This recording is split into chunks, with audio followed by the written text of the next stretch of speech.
है, ट्रेकिया है जैसा हम बोले थे, ग्रास नली है, डायफ्राम है, यकृत पीत की थैली है, प्लीहा है, अग्नाशय है, अमाशय है। ऊपर वाला देखिए।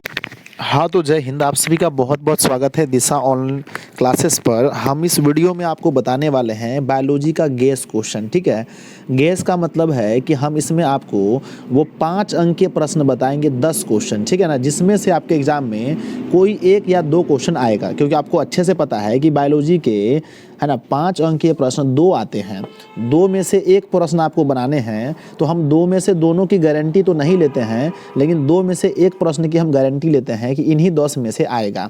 तो आप इन 10 प्रश्नों को देख लेंगे, और इसमें अच्छी बात यही है कि इसका सॉल्यूशन भी हम इसी वीडियो में दिए हैं, तो आपको बहुत ज़्यादा बेनिफिट होगा कि सॉल्यूशन भी आपको मिल जाएगा। तो आप लोग जल्दी से इस वीडियो को शुरू करने से पहले कर दीजिए लाइक, और आप चैनल पर पहली बार हैं तो चैनल को सब्सक्राइब कर लीजिए, क्योंकि व्यूज़ के मामले में अपना चैनल बहुत बढ़िया है, पर सब्सक्राइबर बहुत कम होते हैं। तो आप लोग सब्सक्राइब करते रहिए इस चैनल को। आप जितना प्यार देंगे हम आपके लिए उतना ही ज़्यादा मेहनत करेंगे, ठीक है। तो आप इसके नीचे और कमेंट भी भर भर के खूब कीजिए कि आपको वीडियो कैसा लगता है, आपको हमारा मेहनत कैसा लगता है, सब कुछ कीजिए। तो चलिए वीडियो को स्टार्ट करते हैं। हम आपको है ना 10 प्रश्न बताते हैं जो कि बायोलॉजी से उसी में से आपका आ जाएगा। चलिए, तो ये रहा आपका बायोलॉजी का जीव विज्ञान का गैस क्वेश्चन, बिहार बोर्ड कक्षा 10 के लिए। पहला गैस क्वेश्चन हमने किया है कि दर्शाइए कि प्रकाश संश्लेषण की क्रिया के लिए क्लोरोफिल आवश्यक होता है, और इसके लिए जो जो सामग्री लगता है वो भी लिखना है। और आप लोग भी ये है ना इस क्वेश्चन को पहले से गेस करके रखे होंगे कि जी सर ये क्वेश्चन एकदम आता है कि दर्शाइए कि प्रकाश संश्लेषण क्रिया के लिए क्लोरोफिल आवश्यक है, ठीक है ना। बहुत इंपॉर्टेंट क्वेश्चन है। तो पहला गेस क्वेश्चन मेरा ये हो गया।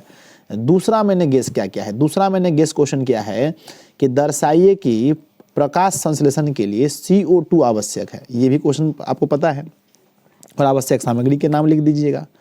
तीसरा, मनुष्य में आहार नाल का नामांकित चित्र, ये हमने तीसरा गेस किया है। सबका हम सॉल्यूशन भी देंगे, अभी आराम से देखिए आप, है ना। तो आहार नाल का नामांकित चित्र। फिर आ जाता है प्रकाश संश्लेषण की प्रक्रिया का सचित्र वर्णन की, यानी प्रकाश संश्लेषण की क्रिया पत्तियों में कैसे होता है, इसका भी सचित्र वर्णन आपके एग्जाम में आ जाता है, ठीक है। और पांचवा हमने गेस किया है मनुष्य में आहार नाल का नामांकित चित्र। आहार नाल आपको बनाना है, इसका नामांकित चित्र, सॉरी श्वसन अंक, माफ कीजिएगा, आहार नाल तो ऊपर में था ना, श्वसन अंक का आपको नामांकित चित्र बनाना है। उसके बाद मनुष्य के हृदय का नामांकित चित्र, ठीक है, मनुष्य के हृदय का नामांकित चित्र। उसके बाद मस्तिष्क का, हाँ बिल्कुल सही चुने हैं, है ना, मस्तिष्क का। और 2 चीज़ यहाँ पर छूट गया है प्यारे बच्चों, सॉरी मैंने टाइपिंग किया था, नीचे देख लेते हैं है या नहीं है, नहीं है तो हम इसको ऐड कर लेंगे। उसके बाद आता है ना, एक पुष्प, क्या लिखा है, एक पुष्प की अनुदैर्ध्य काट पुष्प को दर्शाते हुए नामांकित चित्र, यानी कि अनुदैर्ध्य काट पुष्प, यानी कि आधा अगर उसको काट देंगे, पुष्प का अगर है ना बाहरी हिस्सा काट दें एक तरफ से, तो अंदर का जो हिस्सा होता है, एक पुष्प की अनुदैर्ध्य काट पुष्प को दर्शाते हुए नामांकित चित्र, 8वां नंबर प्रश्न में, ठीक है। 9वां नंबर प्रश्न में नर या मादा जनन अंग, हाँ ये बड़ा इंपॉर्टेंट है, या तो नर जनन अंग पूछेगा या तो मादा जनन। आपको सबका सॉल्यूशन देंगे, आप शांति से देखिए वीडियो को, कोई दिक्कत नहीं, हड़बड़ाना नहीं है। आप दिशा उन क्लासेस में हैं, आपको हड़बड़ाने की जरूरत नहीं है ना। नर या मादा जनन अंग का भी आपके एग्जाम में आता है। और 10वां नंबर प्रश्न में मनुष्य में लिंग निर्धारण को समझाइए, मनुष्य में लिंग निर्धारण को समझाइए, ठीक है। चलिए 11 नंबर प्रश्न हम यहाँ पर ऐड कर रहे हैं, सॉरी बच्चों, है ना, नेफ्रॉन और न्यूरॉन, नेफ्रॉन या प्यारे बच्चों न्यूरॉन का आता है, न्यूरॉन का आता है, नेफ्रॉन का या तो न्यूरॉन का पक्का आता ही आता है, ठीक है। चलिए, तो यहाँ पर 11 प्रश्न है। देखिए, हो सकता है कि 2 में से 2 प्रश्न यहीं से आ जाए, लेकिन एक प्रश्न का हम आप लोगों से गारंटी लेते हैं कि एक प्रश्न कम से कम यहाँ से आएंगे ही आएंगे। और देखिए, कोई भी गेस करेगा तो यही सब क्वेश्चन गेस करेगा, आपको पता होगा, कोई भी टीचर गेस कर देगा बायोलॉजी में तो लगभग वो सब यही प्रश्न गेस करेगा। इसके अलावा 5 अंक के वाले प्रश्न बायोलॉजी में उतने है ही नहीं, तो कोई भी गेस करेगा तो यही सब प्रश्न को गेस करेगा। आप लोग निश्चिंत रहें। तो चलिए अब हम देखते हैं इसका सोल्यूशन, कि इसका सोल्यूशन हर क्वेश्चन का सोल्यूशन कैसे होगा और आपको ये चीज़ कैसे मिल पाएगा, ठीक है। देखिए, तो सबसे पहला आपका प्रश्न है कि दर्शाइए कि प्रकाश संश्लेषण की क्रिया के लिए क्लोरोफिल आवश्यक है और इसके लिए आवश्यक सामग्री बताइए।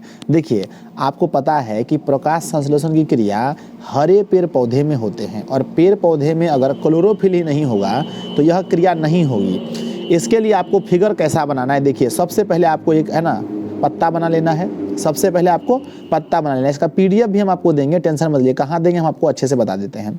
आपको एक पत्ता बना लेना है, ठीक है ना। तो पत्ता बना लेने के बाद क्या करना है, इसमें क्लोरोफिल को दर्शा देना है कि यहाँ पर क्लोरोफिल है।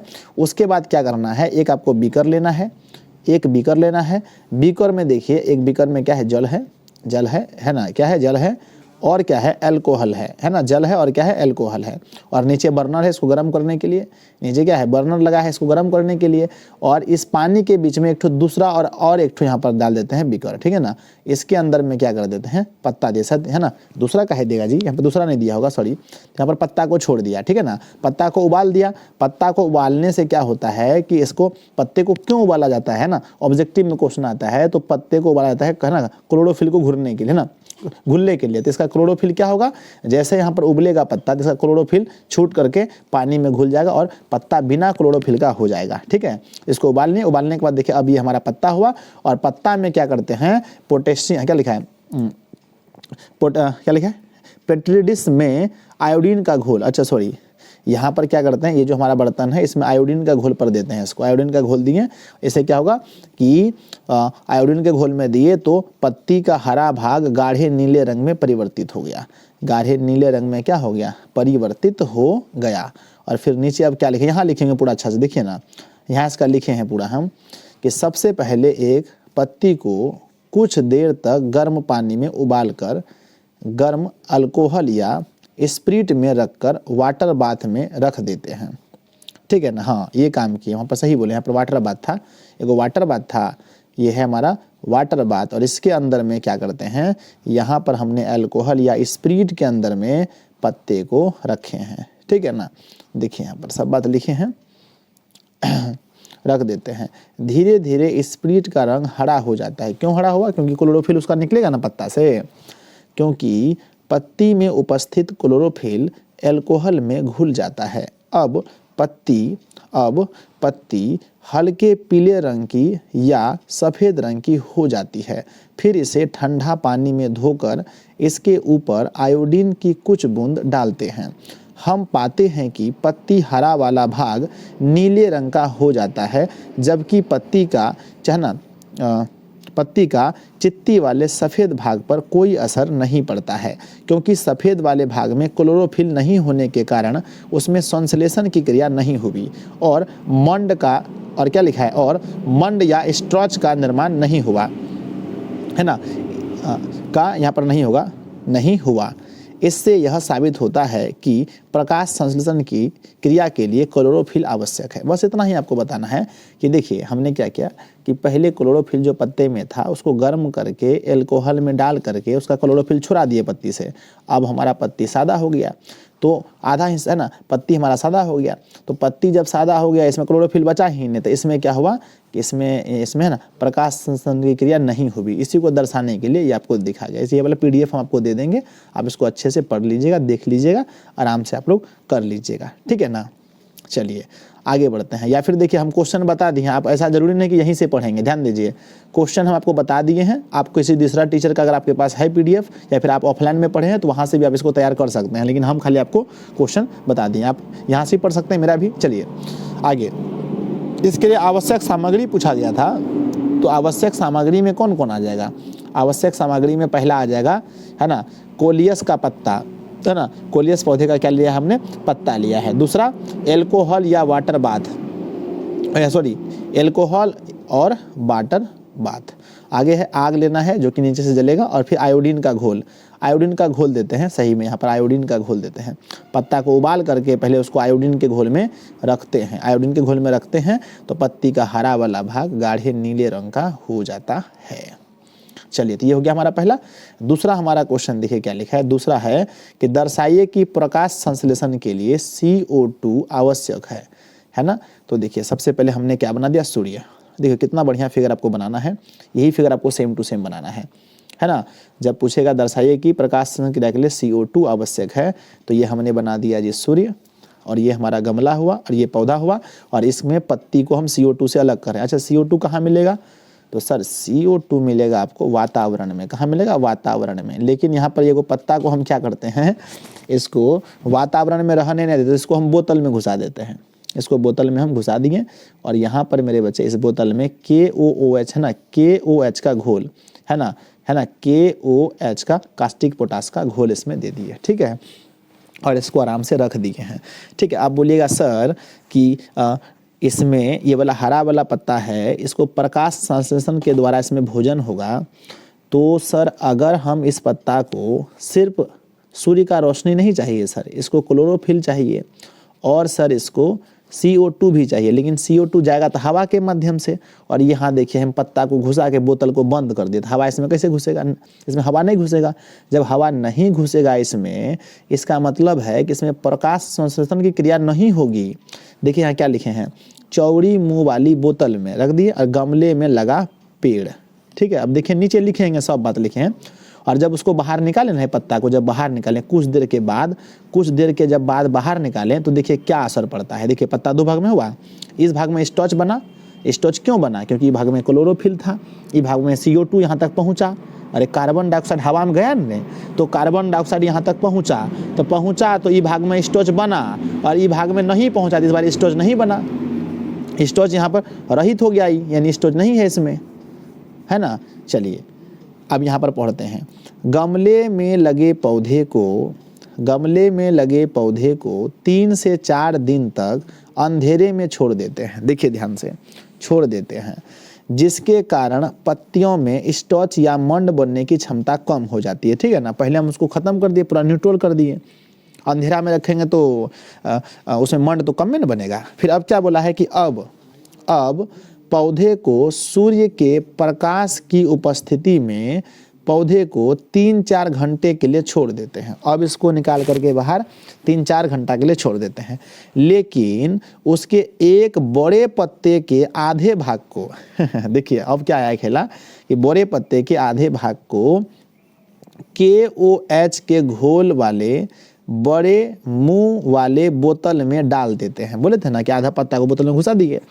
अब पत्ते को पेड़ से तोड़कर उसमें स्टॉच की जांच करने के लिए उसमें एल्कोहल को उबालकर उस पर आयोडीन की कुछ बूंद गिराते हैं, है ना। अब देखिएगा तो वहाँ बनबे नहीं करेगा।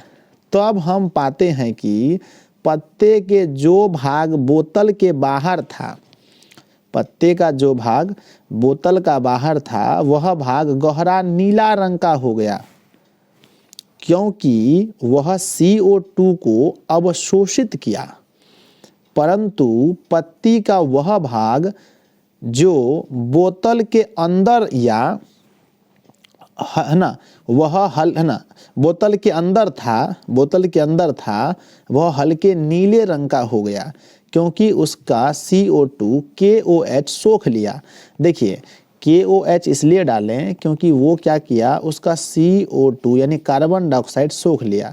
तो एग्जाम में आएगा कि कार्बन डाइऑक्साइड कौन सोख लेता है, तो कास्टिक पोटास जो होता है KOH उसका सोख लिया तो उसका रंग में परिवर्तन हो गया लिया। इस प्रकार यह साबित होता है कि प्रकाश संश्लेषण के लिए CO2 अति आवश्यक है। ठीक है, ये सबसे हल्का क्वेश्चन है, भगवान करे आप लोग का यही क्वेश्चन आ जाए, आराम से बना दीजिए। यही फिगर है, ध्यान दीजिए।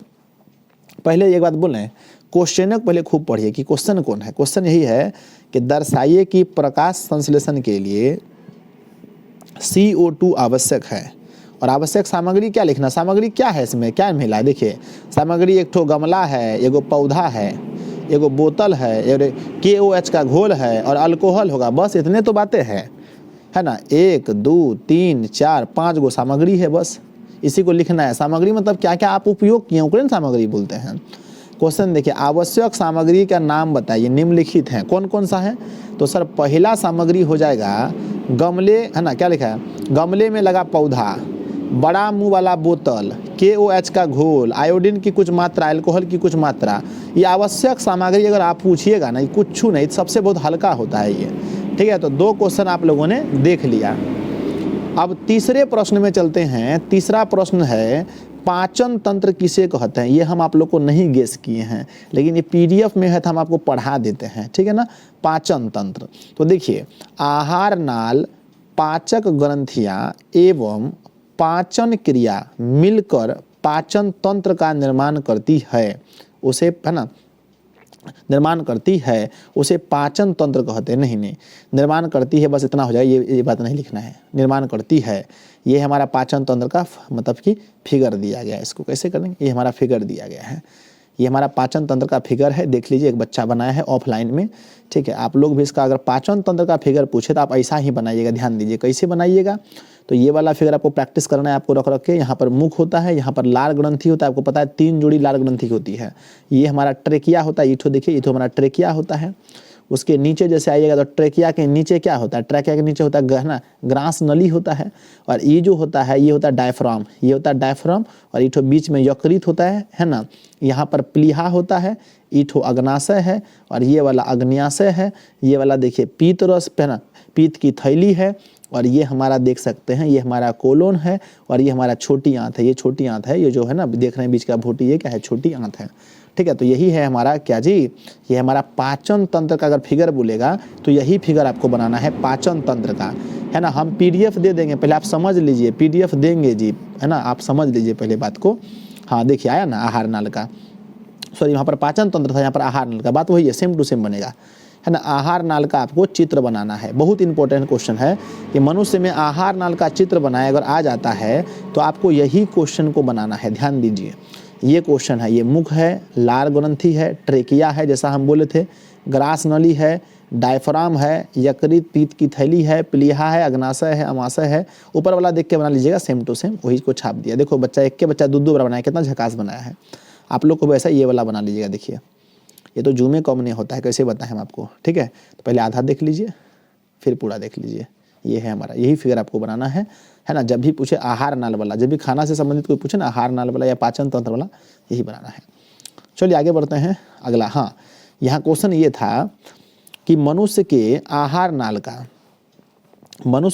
आहार नाल का चित्र बनाकर वर्णन कीजिए। हाँ, वर्णन भी करना है इसको, तो आइए वर्णन देखते हैं कैसे करते हैं। तो वर्णन में कुछ लिखना पड़ता है, क्या लिखें कि मानव का आहार नाल मुख गुहा से शुरू होता है, मुँह से शुरू होता है ना, मुख गुहा मतलब मुंह से होकर, है ना, रेक्टम में समाप्त होता है, लास्ट में रेक्टम होता है, जहाँ पर हमारा मल द्वार होता है, रेक्टम जहाँ से निकलता है लास्ट में, रेक्टम में समाप्त होता है। जब हम भोजन करते हैं तो भोजन मुख गुहा में लार से सन कर निगल द्वार से होकर आमाशय में पहुंचता है, जहां कई प्रकार के अम्ल पाए जाते हैं, जिसमें हाइड्रोक्लोरिक अम्ल प्रमुख है ना। आपको पता है कि आमाशय में हाइड्रोक्लोरिक अम्ल होता है, पता है ना सबको, जी हाँ। उसके बाद भोजन अग्न्याशय से होकर छोटी आंत तक पहुंचता है। छोटी आंत में ही भोजन का मुख्य रूप से पाचन होता है। छोटी आंत से भोजन बड़ी आंत में पहुंचता है, जहां अपना भोजन का, है ना, रेक्टम में अवशोषण होता है। पचा हुआ भोजन मल द्वार के रास्ते से बाहर निकल जाता है। इसी प्रकार छोटी आंत में पाचन की प्रक्रिया पूरी होती है। तो यही है, आपको अगर पाचन के बारे में पूछेगा तो आपको खूब अच्छा से पता है ना कि सबसे पहले भोजन हमारा मुंह में गया, मुंह के बाद ये क्या हुआ, यहाँ पर लार में सन गया, सनने के बाद ग्रास नली से नीचे आया, और नीचे आने के बाद जैसे नीचे आया तो आने के बाद ये कहाँ पर चल गया, ये हमारा आमाशय में चल गया। तो आमाशय में इसमें थोड़ा सा हुआ, आमाशय के बाद चल गया बड़ी आंत में, बड़ी आंत से चल गया छोटी आंत में, छोटी आंत से चल गया फिर रेक्टम में, लास्ट में रेक्टम में फिर बाहर निकल गया मल द्वार से। इसी चीज़ को आपको लिख देना है, अपनी भाषा में आपको लिख देना है। चलिए अगला प्रश्न आता है कि पौधे में प्रकाश संश्लेषण क्या आता है, कि पौधे में प्रकाश संश्लेषण की प्रक्रिया को सचित्र वर्णन कीजिए। तो है ना, पौधे में प्रकाश संश्लेषण की क्रिया कैसे होता है, तो बगल में एगो सूर्य बना दीजिएगा और वातावरण से CO2 दिखा दीजिएगा, और आपको पत्ती बनाना है और यहाँ पर क्लोरोफिल लिखना है, प्लस में जल, ग्लूकोज, ऑक्सीजन, ये 4 चीज़ लिखना है पत्ती के अंदर में, है ना। ध्यान दीजिएगा क्या क्या लगाएं। तो सबसे पहले ध्यान दीजिए, एगो सूर्य बनाना है, दूसरा CO2 दिखाना है कहाँ से आता है, पत्तियों में।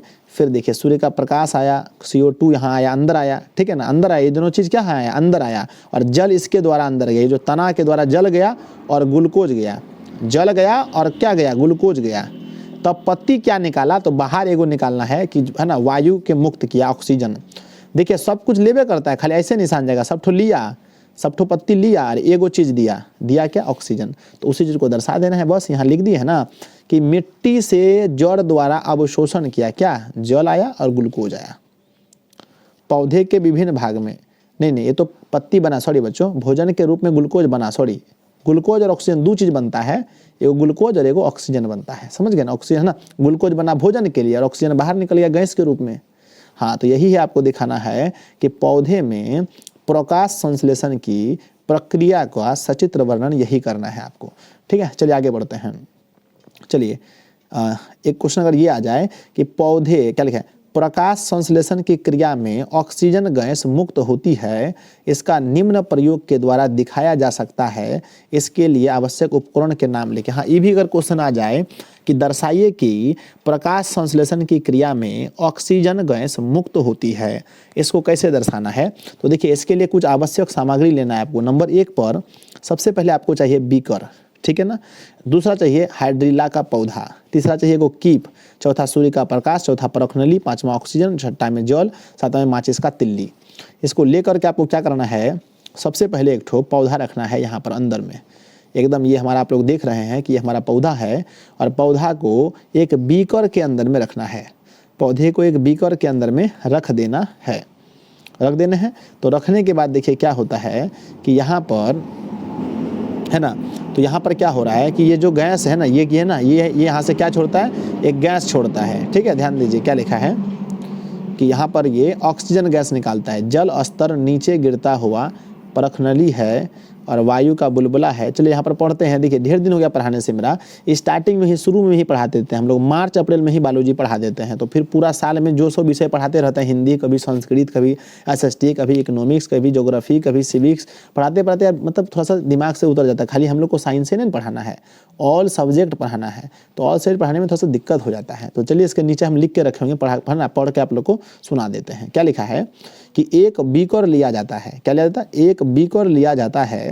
जिसमें, है ना, जिसमें 3/4 भाग पानी भर दिया जाता है, 3/4 भाग पानी भर दिया जाता है। इसमें कुछ जलीय पौधे जैसे हाइड्रिला को डाल दिया जाता है। पौधे को कीप से ढक दिया जाता है। पानी से भरी एक परखनली को कीप के ऊपर, है ना, कीप के ऊपर उलट कर दिया, है ना, उलट कर रख दिया जाता है तथा इस संपूर्ण प्रक्रिया को सूर्य के प्रकाश में रख दिया जाता है। कुछ देर बाद देखते हैं कि कीप से पानी के बुलबुले निकलते दिखाई पड़ते हैं, है ना, दिखाई देते हैं और परखनली में पानी का जल स्तर नीचे चला जाता है और गैस ऊपर जम जाता है, ठीक है ना। तो देखा जाता है, ध्यान दीजिए, अब हमको समझ में आ गया।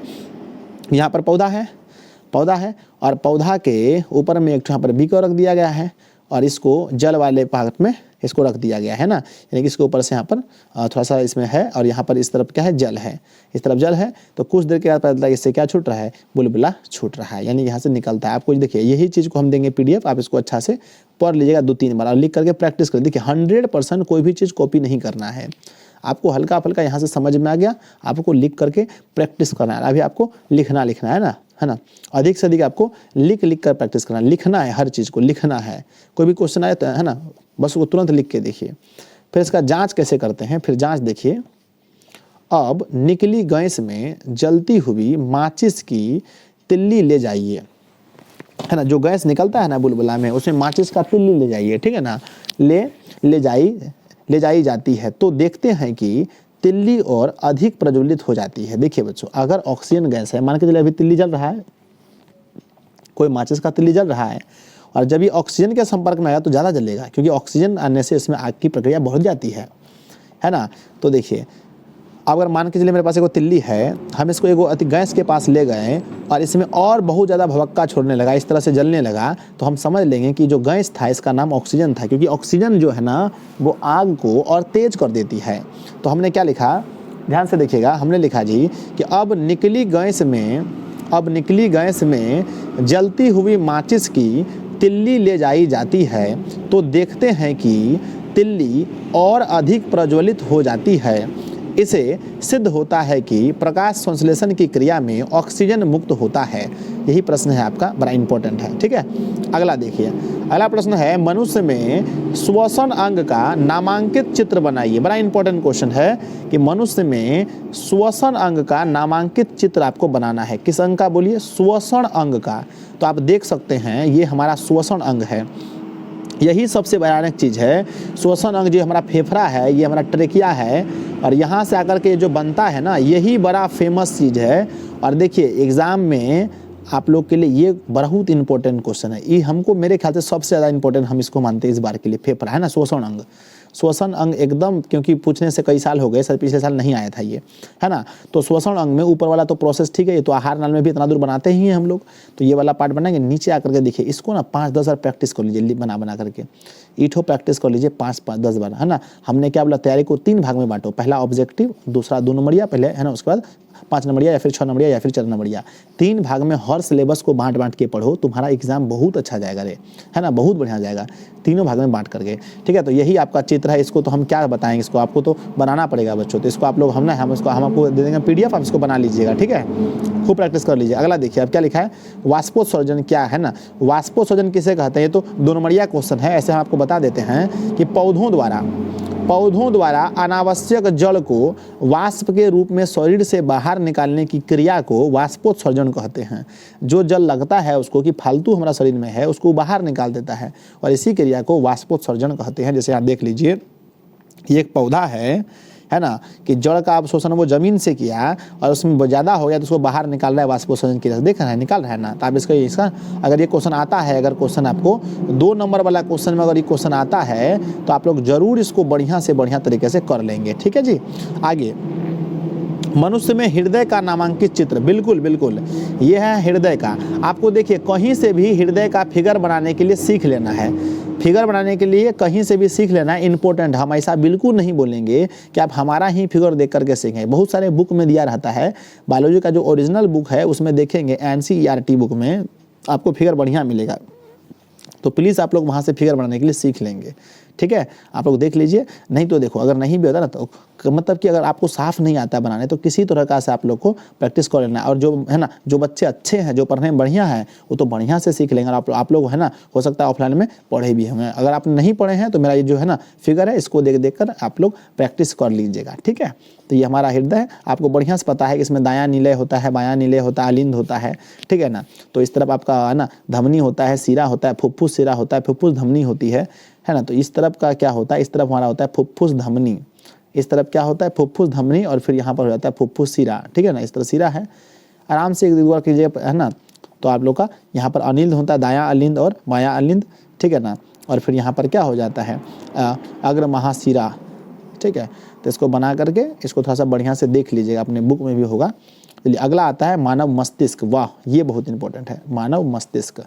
मानव मस्तिष्क, तो मानव मस्तिष्क जो होता है वो बहुत ही आसान भी है बनाने में, है ना। आपको बस मस्तिष्क इस तरह से बना देना है।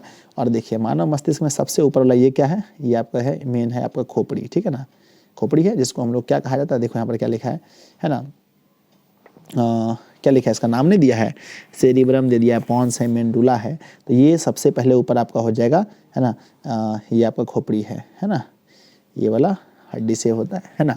इसके बाद अंदर में ये जो देख रहे हैं आप, ये वाला जो पार्ट है, ये वाला पार्ट, ये जो अंदर की ये चीज़ें दिखाई गई, ये सब डॉट डॉट वाला, इसको बोलते हैं गायर, है ना, गायर्स, है ना, गायरस बोला जाता है, गायरस, है ना, गायरस कहा जाता है। और ये जो ऊपर वाला पट्टी इसमें अभी हम कर रहे थे पेंट, इसको बोलते हैं क्या, सल्कस, सल्कस। और ये जो होता है, ये होता है आपका सेरिबेलम, सॉरी पीछे में होता है सेरिबेलम, पीछे में क्या होता है, सेरिबेलम होता है।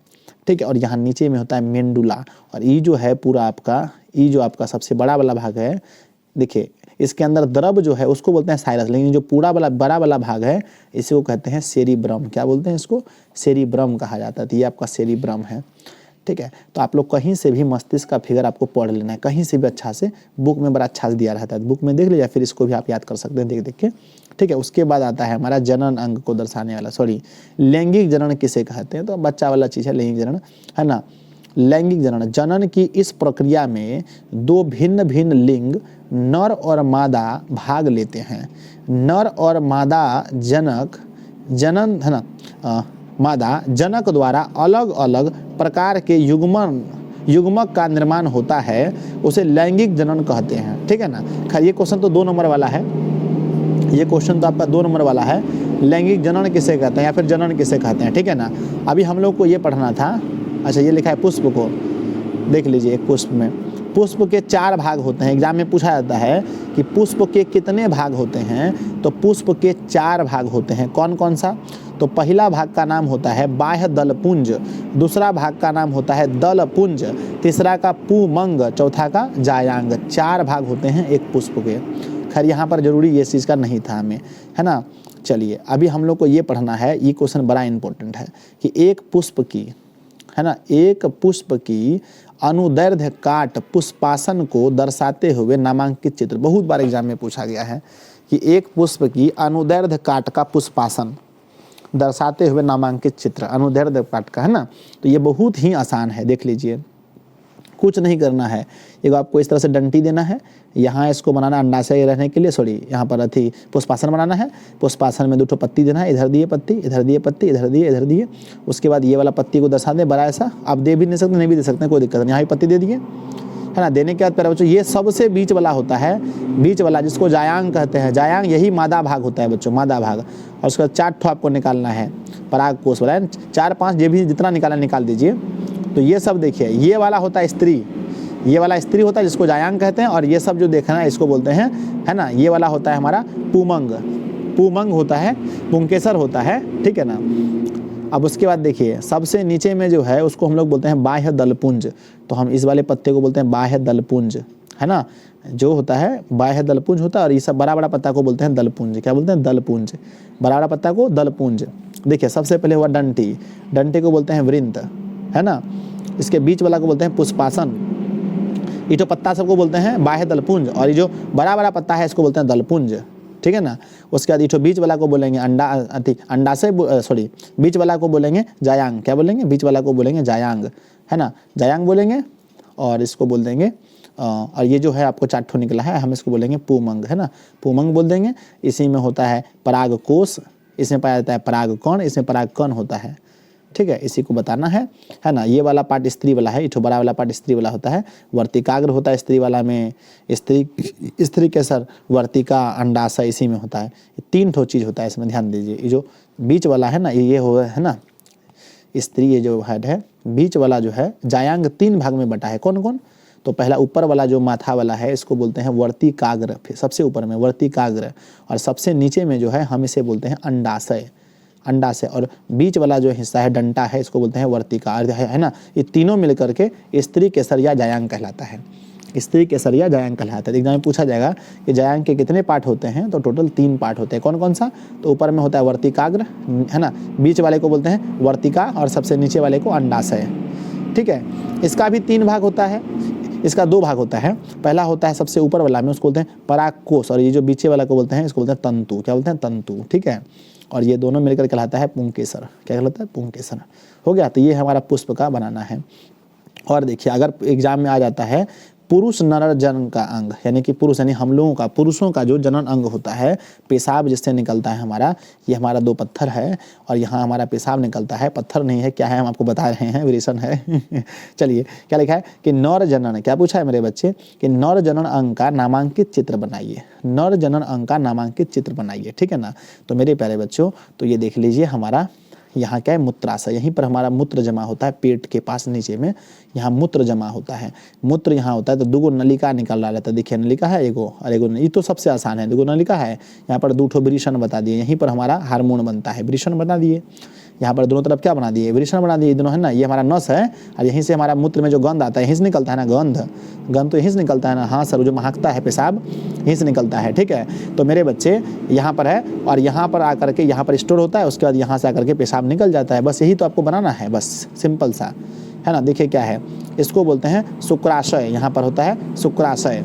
ये है हमारा मूत्राशय, है ना। ये हमारा वृषण, इस तरफ भी क्या है? वृषण है, वृषण है। और जो नस है उसको बोलते हैं वाहिका, यानी किसका है ना, शुक्र वाहिका। नस को क्या बोलते हैं, शुक्र वाहिका। और जहाँ से निकलता है, जहाँ से पेशाब निकलता है, इसको बोलते हैं सीसन। क्या बोलते हैं, है ना, सीसन बोला जाता है। तो सीसन बोलते हैं, या फिर हम इसे प्रियूष बोला जाता है, अंग्रेजी में प्रियूष कहा जाता है, ठीक है ना। तो आप देख लीजिए, यही हमारा हम लोगों का है। और देखिए स्त्रियों का पूछेगा तो स्त्रियों का ये होता है, मादा जनन अंग का, मादा जनन अंग का नामांकित चित्र बनाइए।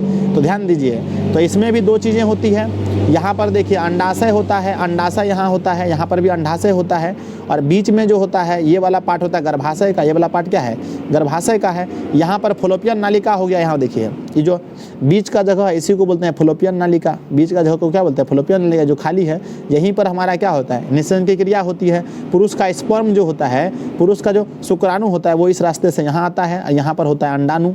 अंडाणु यहाँ से आकर के निकल के यहाँ रहता है, अंडाणु यहाँ से निकल करके यहाँ रहता है। 14 दिन में आप लोगों को कभी पढ़ाएंगे, यहाँ निकल कर यहाँ रहता है। और पुरुष का जो शुक्राणु जाता है अंडाणु में मिलता है। तो मिलने के बाद प्यारे बच्चों निषेचन की क्रिया है ना, हमेशा मिलन इस जगह होता है, इस जगह या इस जगह।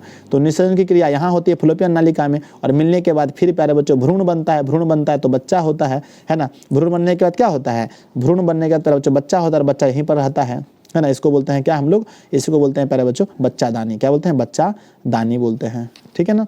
तो यहाँ पर बच्चा होता है, ठीक है। चलिए यहाँ पर है ना, ये हमारा योनि है, तो इसको आराम से बना लेंगे, कोई दिक्कत नहीं है ना। वल्वा होता है, सबसे पहले वल्वा होता है स्टार्टिंग में, ये वाला रास्ता से वल्वा। तो ये है, अगर पूछे मादा जनन का अंग प्यारे बच्चों 12th में खूब आता है। अगर आ जाए ना 10th में आ जाता है तो ये है मादा जनन का। आप लोग एक दो बार है ना प्रैक्टिस कर लीजिएगा, और नर जनन का भी प्रैक्टिस कर लीजिएगा। और ये है प्यारे बच्चों नर जनन का अंग, है ना। इसको भी ऐसे भी बना सकते हैं आप, अगर मन करे आप इसको नॉर्मल सा ऐसे भी आप बना सकते हैं, ठीक है। लेकिन ये वाला ज़्यादा कारगर नहीं है ना। अगर आपको नहीं आता है तो आप ऐसे नॉर्मल आराम से बना सकते हैं। इसको बनाना बहुत आसान होता है। 2 ठो इस तरह ना, इस तरह से आपको दे देना है 2 ठो, है ना। और इस तरह से आपका चल जाएगा, हो गया, आराम से नॉर्मल बन गया, है ना। चलिए अब देखिए क्या देखा है, एक प्रश्न और आता है प्यारे बच्चों। एक प्रश्न आता है हाँ ये कि मनुष्य में लिंग निर्धारण को समझाइए। मनुष्य में लिंग निर्धारण कैसे होता है। कोई बच्चा प्यारे बच्चों स्त्री मतलब कि लड़की और बच्चा लड़का कैसे होता है, ठीक है। ध्यान दीजिए, तो नर जो है, नर के पास होता है 44 गो क्रोमोसोम होता है। और लिंग गुणसूत्र एगो होता है, दुगो XY होता है लड़के में यानी नर में। और मादा में क्या होता है, 44 क्रोमोसोम तो सब में होता है ना। इसके पास XY, इसके पास XX होता है। ध्यान दीजिए, तो अगर प्यारे बच्चों अगर ऐसा होता है, हम इसको ऐसे बांट दें कि 44 ठो में 22 + X कर देते हैं, और 22 प्लस क्या कर देते हैं Y, इसको कर देते हैं 22 + X और 22 + X, ठीक है ना।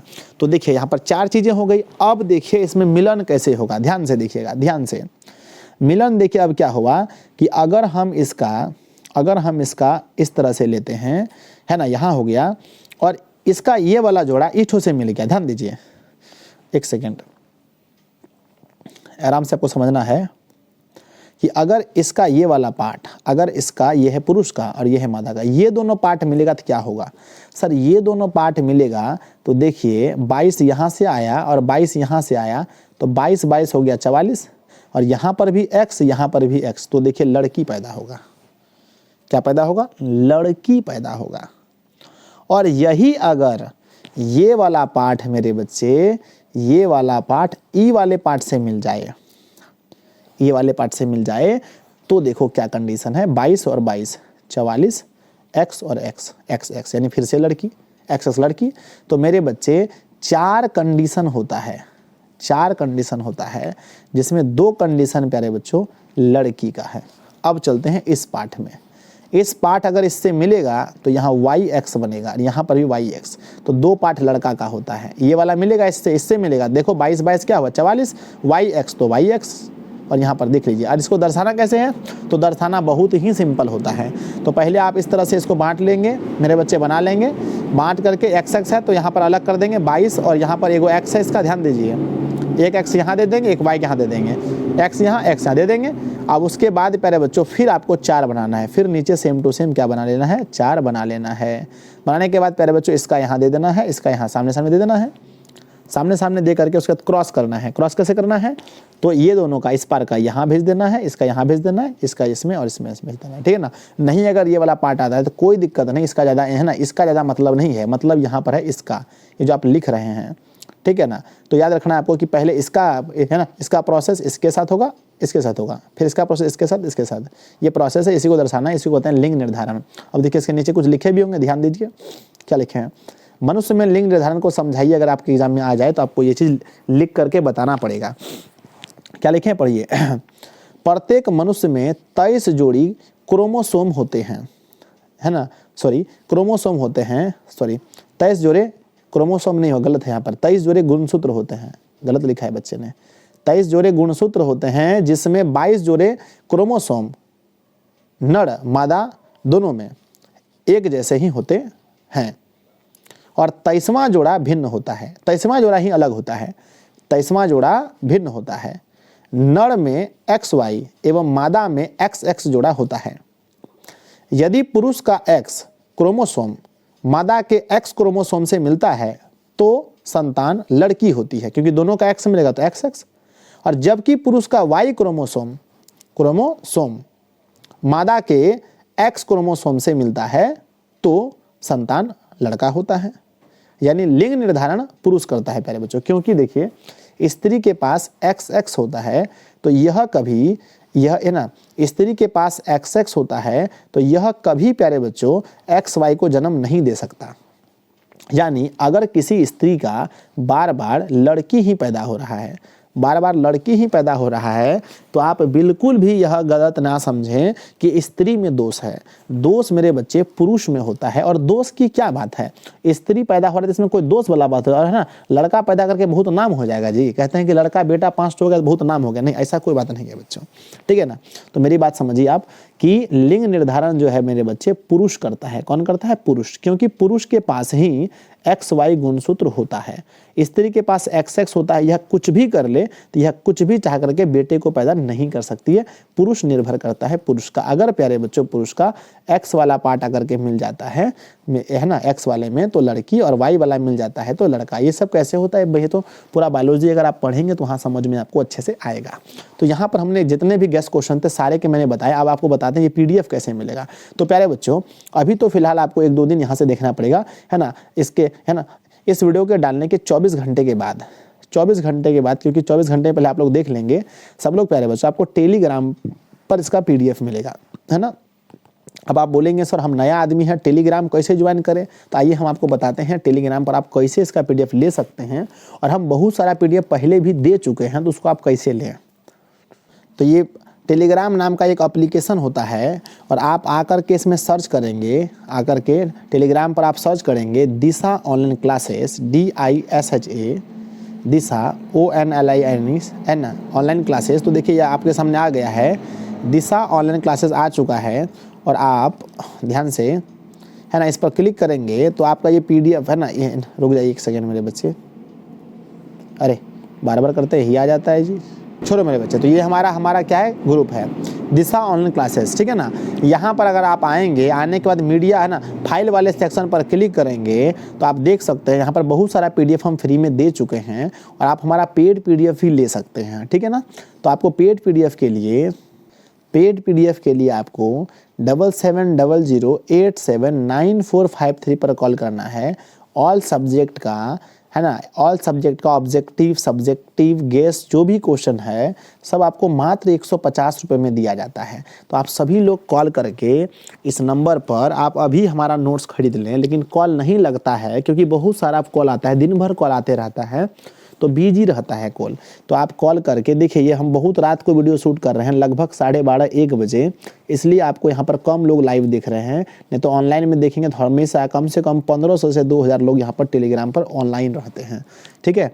तो चलिए आप लोग आकर के टेलीग्राम में ज्वाइन हो जाइएगा। और आते साथ ही यहाँ पर देखिए सबसे पहले क्लिक कीजिएगा तो ऐड मेंबर पर क्लिक करके आपको प्रो मेंबर बन जाना है, सबको ऐड कर देना है, ठीक है।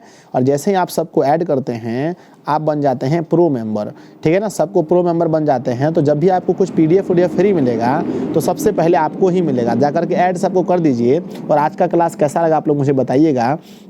है ना। सब लोग वीडियो को लाइक कर दीजिए, चैनल पर पहली बार है तो सब्सक्राइब कर लीजिए सब लोग। और गैस क्वेश्चन यही में से आपका 5 नंबर का आ जाएगा, ये मेरी गारंटी है पूरी। तो आप इसको खूब अच्छे से तैयारी कीजिए और अगला गैस क्वेश्चन किसका आना चाहिए वो आप इस वीडियो के नीचे कमेंट कीजिए। हम टारगेट रखते हैं इस वीडियो का कम से कम एग्जाम से पहले 3 के लाइक का और 30,000 व्यू का, और कम से कम इसके कमेंट की संख्या हम 500 रखते हैं। तो आप लोग सब लोग कमेंट खूब कीजिएगा। धन्यवाद, मिलते हैं अगली वीडियो में। तब तक के लिए आप सभी लोग पढ़ते रहिए, हंसते रहिए, मुस्कुराते रहिए। माता पिता का सपना साकार जरूर कीजिए। जय हिंद।